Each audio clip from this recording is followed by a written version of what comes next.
Welcome back to news jet update. चलिए देखते हैं झारखंड की 25 फटाफट बड़ी खबरों को। इससे पहले आप झारखंड के किस जिले से न्यूज को देख रहे हैं हमें कमेंट बॉक्स में जरूर बताएं। साथ ही डेली अपडेट रहने के लिए आप हमारे चैनल को सब्सक्राइब कर बेल आइकन को दबाना बिल्कुल ना भूलें। पहली खबर, पूरे देश में जनजातीय गौरव दिवस के रूप में मनाई जाएगी बिरसा मुंडा की जयंती, केंद्र सरकार का फैसला। 15 नवंबर को भगवान बिरसा मुंडा की जयंती जनजातीय गौरव दिवस के तौर पर मनाया जाएगा। जनजातीय नायकों को और उनके योगदान को याद करने का बेहद यह अनूठा प्रयास है। केंद्रीय आदिवासी कल्याण मंत्री अर्जुन मुंडा ने इसकी जानकारी दी। अर्जुन मुंडा ने कहा कि केंद्रीय आदिवासी कल्याण मंत्रालय के प्रस्ताव को प्रधानमंत्री नरेंद्र मोदी ने कैबिनेट में हुई बैठक में इस प्रस्ताव को पारित कर दिया। उन्होंने बताया कि भारत के स्वतंत्रता संग्राम में जनजातीय समुदाय का उल्लेखनीय योगदान रहा है। आगामी 15 से 22 नवंबर तक आज़ादी के अमृत महोत्सव के तहत पूरे देश में जनजातीय महोत्सव मनाया जाएगा, जिसके तहत जनजातीय समुदाय के स्वतंत्रता सेनानियों के कृतित्व, उनकी कला और संस्कृति पर कार्यक्रम आयोजित होंगे। प्रधानमंत्री नरेंद्र मोदी 15 नवंबर को भोपाल में जनजातीय गौरव दिवस पर आयोजित कार्यक्रम में शामिल होंगे। अगली खबर, छठ महापर्व पर अस्ताचलगामी सूर्य को घर से लेकर घाट तक व्रतियों ने दिया अर्घ्य। छठ महापर्व के तीसरे दिन व्रतियों ने रांची में घर से लेकर घाट तक अस्ताचलगामी भगवान सूर्य को अर्घ्य दिया। कोरोना संक्रमण को देखते हुए बड़ी संख्या में लोगों ने अपने घरों की छत पर छठ पूजा किया। वहीं सरकारी आदेश मिलने के बाद घाट पर पहुंचकर भगवान को अर्घ्य देने वालों की संख्या भी कम नहीं रही। शाम 4 बजे से ही अल्बर्ट एक्का चौक के पास स्थित चड्डी तालाब पर लोग पहुंचने लगे। कई लोग दंडवत होकर घाट पर पहुंचे दिखे। लोगों की सुविधा के लिए दोपहर से ही पुलिस ट्रैफिक व्यवस्था संभाली हुई दिखी। घाट पर व्रतियों के लिए बैरिकेडिंग की गई थी। इसके साथ ही नहाने के बाद कपड़ा बदलने की भी व्यवस्था की थी। 20 वर्ष से छठ कर रही मालती देवी चड्डी तालाब के पास बताया कि कोरोना संक्रमण के कारण पिछले वर्ष अच्छे से व्रत नहीं कर पाई थी, मगर संक्रमण की दूसरे लहर में उनका परिवार सुरक्षित रहा, इसलिए वह इस बार पूरी आस्था के साथ छठ का व्रत कर रही है। वहीं उगते सूर्य को अर्घ्य देने के साथ ही संपन्न हुआ छठ महापर्व। लोक आस्था के महापर्व छठ के चौथे दिन गुरुवार की सुबह देश के अलग अलग हिस्सों में नदी, तालाबों, नहरों पर बने घाटों पर जाकर व्रतियों ने सूर्य देव को दूसरा अर्घ्य दिया और छठी मैया की पूजा के साथ यह पर्व संपन्न हो गया। घरों से पूजा सामग्रियों के साथ घाटों पर पहुंचे और घुटने तक पानी में खड़े होकर व्रतधारियों ने सूप, बांस की डालियां में मौसमी फल, गन्ना सहित पूजन सामग्री व गाय के दूध से भगवान सूर्य को अर्घ्य दिया और सुख समृद्धि की कामना की। अगली खबर, इस बार छात्र नहीं ले सकेंगे झारखंड के इन 4 इंजीनियरिंग व आर्ट पॉलिटेक्निक कॉलेजों में दाखिला, ये है वजह। झारखंड में 4 नए इंजीनियरिंग कॉलेजों और आर्ट पॉलिटेक्निक कॉलेजों में सत्र 2021-22 से नामांकन नहीं हो सकेगा। उच्च व तकनीकी शिक्षा विभाग द्वारा झारखंड संयुक्त प्रवेश प्रतियोगिता परीक्षा को अब तक काउंसिलिंग व नामांकन शुरू करने व सीट से संबंधित सूची नहीं भेजी जा सकी है। इसका प्रमुख कारण है इन कॉलेजों के संचालन को लेकर अब तक ठोस निर्णय नहीं लिया जा सका है।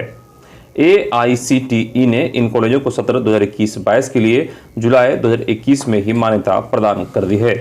नियमानुसार मान्यता के लिए हर वर्ष प्रस्ताव भेजना होता है। विभाग इन कॉलेजों का संचालन सरकार के स्तर से या फिर प्राइवेट संस्थानों से हो, इस पर अभी विचार विमर्श ही चल रहा है। 4 नए इंजीनियरिंग कॉलेजों में गोला, जमशेदपुर, कोडरमा और पलामू हैं। वहीं 8 नए पॉलिटेक्निक कॉलेजों में चतरा, खूंटी, जामताड़ा, हजारीबाग, बगोदर, गोड्डा, लोहरदगा और पलामू शामिल हैं। अगली खबर, झारखंड में ओपन यूनिवर्सिटी खुलने का रास्ता साफ, राज्यपाल ने दी मंजूरी, जाने कब से शुरू हो जाएंगी कक्षाएं। झारखंड ओपन यूनिवर्सिटी खोलने का मार्ग प्रशस्त हो गया है। राज्यपाल सह कुलाधिपति रमेश बैस ने यूनिवर्सिटी खोलने के लिए राज्य सरकार द्वारा भेजे गए एक्ट पर अपनी मंजूरी दे दी है। अब उच्च व तकनीकी शिक्षा विभाग के प्रस्ताव पर राज्यपाल द्वारा शीघ्र ही OSD की नियुक्ति की जाएगी। उसके बाद मान्यता के लिए UGC को प्रस्ताव भेजा जाएगा। मान्यता मिलते ही विश्वविद्यालय में 2 सत्र यानी पहला सत्र जनवरी और दूसरा सत्र जुलाई से शुरू हो जाएगा। अगली खबर, झारखंड में रांची समेत कई जिलों का फिर बदलेगा मौसम, 14-15 को होगी बारिश। आगामी 14-15 नवंबर को रांची समेत कई इलाकों में मेघ गर्जन के साथ हल्के से मध्यम दर्जे की बारिश हो सकती है। मौसम विभाग के अनुसार इसका असर मध्य झारखंड के रांची के अलावा बोकारो, गुमला, हजारीबाग, खूंटी, रामगढ़, दक्षिणी भाग के पूर्वी सिंहभूम, पश्चिमी सिंहभूम, सिमडेगा, सरायकेला खरसावां में रहेगा। वहीं दूसरी ओर 10 नवंबर को रांची का मौसम शुष्क रहा और आसमान साफ रहा। इस अवधि में रांची का अधिकतम तापमान 27 और न्यूनतम 14 डिग्री सेल्सियस तक रहा। विभाग के अनुसार अगले 4 दिनों में रात में तापमान में धीरे धीरे 3 से 4 डिग्री सेल्सियस की में बढ़ोतरी हो सकती है। अगली खबर, झारखंड सरकार युवाओं को दे रही 25 लाख रुपए का लोन। जाने क्या है योजना और कैसे उठा सकते हैं लाभ। झारखंड की हेमंत सोरेन सरकार स्वरोजगार को बढ़ावा देने के लिए खास योजना लाई है। दिलचस्प है कि यह योजना सिर्फ युवाओं के लिए ही है। स्कीम के तहत युवाओं को स्वरोजगार के लिए रियायती दरों पर 25 लाख रुपए तक का लोन दिया जाएगा। इस योजना का नाम मुख्यमंत्री रोजगार सृजन योजना है। इसका उद्देश्य स्वरोजगार को बढ़ावा देना है ताकि युवा नौकरी मांगे नहीं बल्कि अन्य लोगों को रोजगार के मौके मुहैया कराएं।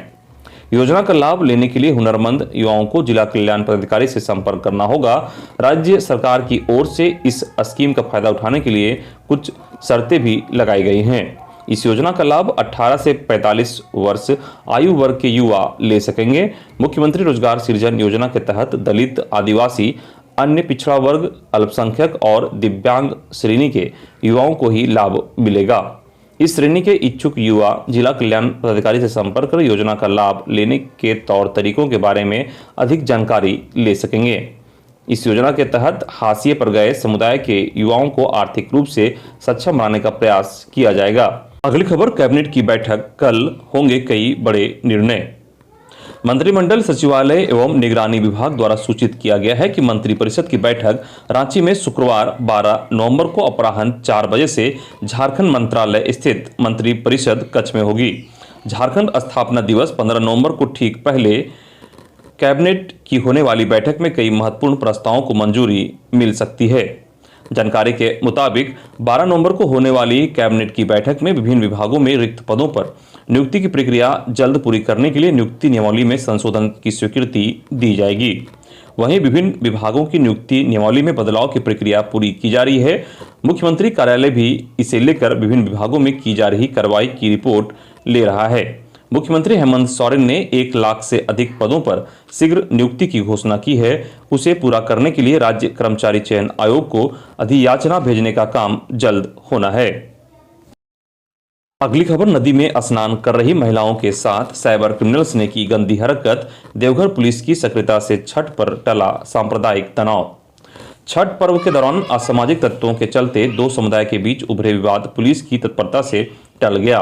देवघर जिले के पथरड्डा थाना के डुमरिया गांव की छठ व्रती महिलाएं पतरो नदी नहाने गई थी। महिलाएं नदी में स्नान कर रही थी। नदी के किनारे ही 12 पंसारी गांव के कुछ असामाजिक तत्वों के युवक बैठे थे। युवकों की हरकत से महिलाओं ने उन्हें वहां से हट जाने के लिए कहा, लेकिन युवक नहीं हटे। इसके बाद डुमरिया गांव के लोगों ने पहुंचकर विरोध किया, जिसके बाद दोनों पक्षों में विवाद हो गया। देखते देखते गाली गलौज व पथराव होने लगा और माहौल तनावपूर्ण हो गया। इसकी सूचना पुलिस को दी गई। सूचना पर एसडीपीओ धीरेन्द्र नारायण बंका, सारड़ थाना प्रभारी करुणा सिंह, पथरड्डा थाना प्रभारी चंदन पांडे, एएसआई विजय किशोर सिंह समेत अन्य पुलिस ने मौके पर पहुंचकर मामले को संभाल लिया। अगली खबर, वकील की गिरफ्तारी पर बिहार के गृह सचिव तलब। बिना कारण बताए गिरफ्तार करने पर कोर्ट नाराज, कहा अपहरण जैसा। हाईकोर्ट के वकील व अपर लोक अभियोजक रजनीश वर्धन की रविवार को हुई गिरफ्तारी पर झारखंड हाईकोर्ट ने कड़ी नाराजगी जताई है। मंगलवार को जस्टिस सुजीत नारायण प्रसाद और जस्टिस आनंदा सेन की खंडपीठ ने मामले की सुनवाई करते हुए कहा कि पुलिस ने किसी भी प्रक्रिया का पालन किए बगैर अधिवक्ता को घर से उठाकर ले गई। खंडपीठ ने बिहार पुलिस की कार्यशैली पर सवाल उठाते हुए कहा कि ऐसा प्रतीत हो रहा है कि पटना पुलिस ने अधिवक्ता को किडनैप किया है। इस पर दोषी पुलिस अधिकारियों पर प्राथमिकी क्यों न दर्ज की जाए। खंडपीठ ने बिहार के गृह सचिव को प्रतिवादी बनाते हुए उन्हें 25 नवंबर की अगली सुनवाई में जवाब पेश करने का निर्देश दिया है। साथ ही रांची और पटना एसएसपी को जवाब दाखिल करने का निर्देश दिया है। खंडपीठ ने कहा है कि अधिवक्ता को देर रात उनके घर से गिरफ्तार किया गया। पुलिस ने परिजनों और वकील को गिरफ्तारी का कारण भी नहीं बताया। यह पुलिस की ज्यादती है और वह कानून को अपने हाथ में लेने जैसा है। वहीं गिरफ्तार अधिवक्ता को बिहार पुलिस ने सोमवार को छोड़ दिया। अगली खबर, अगर राशन देने में डीलर करता है आनाकानी तो इन नंबरों पर करें शिकायत, जल्द होगी सुनवाई। देश में कई राज्य सरकारें प्रधानमंत्री गरीब कल्याण अन्न योजना के तहत राशन कार्ड धारकों को फ्री राशन की सुविधा दे रही है। भारत के कुछ राज्यों जैसे उत्तर प्रदेश, दिल्ली में दी जा रही फ्री राशन सुविधा को बढ़ा दिया गया है। बता दें कि राशन कार्ड उपभोक्ताओं को सरकार की ओर से चावल, गेहूं, दाल व चीनी दिया जाता है। अक्सर यह शिकायत आती है कि राशन डीलर ग्राहकों को पूरा राशन नहीं देते या राशन का वितरण करते समय आनाकानी करते हैं। ऐसे में लोग परेशान हो जाते हैं और सोचते हैं कि इसकी शिकायत किससे और कहां की जाए। इस रिपोर्ट में आपको ऐसे नंबर्स की जानकारी देंगे जिन पर आप शिकायत कर सकते हैं। केंद्र सरकार 26 मार्च 2020 को 21 दिन के लॉकडाउन को ध्यान रखते हुए गरीब जनता को कोई समस्या ना आए, इसके लिए ये योजना की शुरुआत की थी। अब आपको राशन संबंधित किसी भी समस्या के लिए चिंता करने की आवश्यकता नहीं है। भारत सरकार ने अपने ऑफिशियल पोर्टल https://nfsa.gov.in पर ऐसे कई नंबरों को साझा किया है जिनकी सहायता से आप राशन डीलर की शिकायत कर सकते हैं। आपकी शिकायत के बाद जल्द ही इस पर सुनवाई होगी और जांच में सच सामने आने पर राशन डीलर पर कार्रवाई होगी।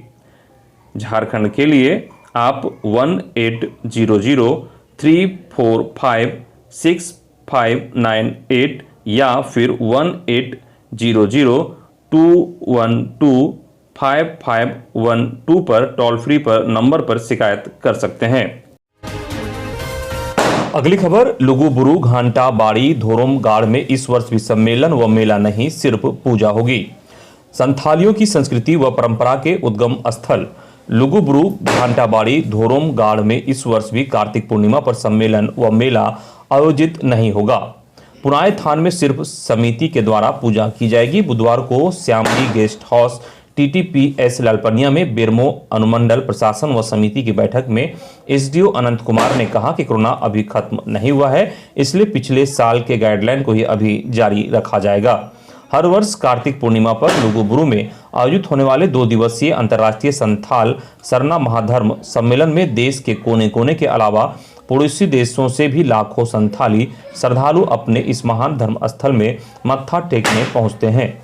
लेकिन कोरोना के कारण 20वें अंतर्राष्ट्रीय संथाल सरना महाधर्म सम्मेलन में श्रद्धालुओं को पूजा की अनुमति नहीं दी गई थी और प्रशासन तथा समिति द्वारा श्रद्धालुओं से नहीं आने की अपील की गई थी। अगली खबर, गुमला में हाथी ने ग्रामीण को कुचलकर मार डाला, फिर टुकड़े कर दिए। गुमला जिले के भरनो प्रखंड के रायकेरा जंगल में एक जंगली हाथी ने चेड़गा गांव उरांव उम्र 60 वर्ष को कुचलकर मार डाला है। इतना ही नहीं, हाथी ने 100 के टुकड़े टुकड़े कर दिए। वह जंगल में लकड़ी लाने के लिए एक दिन पूर्व ही गया हुआ था, लेकिन घर लौटकर वापस नहीं आया। बुधवार की सुबह कुछ ग्रामीणों ने जंगल में उसे छत विच्छद शव देखकर उसके परिजनों को इसकी सूचना दी। घटना की सूचना मिलने पर भरनो पुलिस घटना स्थल पर पहुंची और 100 के टुकड़े को इकट्ठा कर पोस्टमार्टम के लिए गुमला भेज दिया। इधर इस घटना के बाद गांव में दहशत का माहौल है। अगली खबर, पलामू में गर्दन काटकर एक की हत्या, 100 बरामद। पलामू जिला अंतर्गत हरिहरगंज नगर पंचायत क्षेत्र में एक युवक की गर्दन काटकर हत्या कर दी गई। शहर के NH 98 स्थित सामुदायिक स्वास्थ्य केंद्र के पीछे अरहर के खेत के नजदीक निर्माणाधीन शौचालय की टंकी गड्ढे से बुधवार की सुबह उसका 100 बरामद किया गया। 100 की पहचान हरिहरगंज की सीमा से सटे बिहार के कुटुंबा थाना क्षेत्र के महाराजगंज निवासी 45 वर्षीय सुरेंद्र पासवान के रूप में हुई। 100 उसके घर से आधा किलोमीटर दूर पर मिला। अगली खबर, हजारीबाग के सुदूरवर्ती क्षेत्रों में घर घर कोविड टीकाकरण अभियान आज से। वैश्विक महामारी कोविड-19 के प्रसार के प्रभावी रोकथाम के लिए हजारीबाग प्रशासन जिले के सुदूरवर्ती क्षेत्रों में केंद्रों पर 11 से 14 नवंबर तक घर घर टीकाकरण का व्यापक अभियान चलाएगी। स्वास्थ्य, चिकित्सा, शिक्षा एवं परिवार कल्याण विभाग के निर्देश पर टीका एक्सप्रेस के माध्यम से चलने वाले इस अभियान में हजारीबाग जिले के दूरदराज क्षेत्रों में स्थित विभिन्न टीकाकरण केंद्रों पर यह कार्य व्यापक पैमाने पर सुचारू रूप से क्रियान्वित किया जाएगा। इसमें 18 वर्ष से ऊपर आयु वर्ग के सभी व्यक्तियों को टीकाकरण का लक्ष्य रखा गया है। 4 दिनी टीकाकरण अभियान के दौरान बरकट्ठा, चौपारण, बरही, इचाक, बिशुनगढ़, चुरचू एवं सदर प्रखंड के सुदूरवर्ती इलाकों में टीका एक्सप्रेस के माध्यम से टीकाकरण का कार्य किया जाएगा। घर घर टीकाकरण के इस कार्यक्रम की व्यापक सफलता के लिए हजारीबाग जिले के उपायुक्त आदित्य कुमार आनंद ने टीकाकरण कार्य योजना के लिए आदेश जारी कर दिया है। अगली खबर, छठ घाट पर जाने के विवाद में कुएं में कूदी महिला, बचाने गए पति की मौत, पत्नी भी नहीं बची। खबर गिरिडीह की है, जहां हादसों के कारण छठ पूजा की खुशियां मातम में बदल गई। जिला में अलग अलग घटनाओं में एक दंपति और एक महिला की मौत हो गई। जिला के बेंगाबाद थाना क्षेत्र के छोटकी खरगडीहा में पति पत्नी की मौत कुएं में डूबने से हो गई। घटना उस वक्त घटी जब सारे लोग अस्ताचलगामी सूर्य को अर्घ्य देने छठ घाट पर गए हुए थे। बताया जाता है कि पति पत्नी के बीच आपसी विवाद हुआ था, जिसके बाद दोनों ने कुएं में छलांग लगा दी। दोनों की शादी 7 माह पहले ही हुई थी। बेंगाबाद पुलिस दोनों शव को कब्जे में लेकर आगे की कार्रवाई में जुट गई है। अगली खबर, धनबाद में ड्राइवर के 94 पदों पर वैकेंसी, योग्यता 8वीं पास, नोटिस जारी। झारखंड के धनबाद में ड्राइवर के 94 पदों पर वैकेंसी निकली है। यह vacancy Bharat cooking coal limited BCCL के द्वारा निकाली गई है। जो लोग धनबाद में ड्राइवर की नौकरी करना चाहते हैं वो प्रकाशित नोटिफिकेशन को पढ़ें और आवेदन करें। भारत कुकिंग कोल लिमिटेड ने ड्राइवर के 94 पदों पर भर्ती को लेकर युवाओं से आवेदन मांगे हैं। योग्यता के अनुसार ड्राइवर के पदों पर नौकरी के लिए उम्मीदवारों को किसी मान्यता प्राप्त संस्थान से कम 8वीं पास होना चाहिए।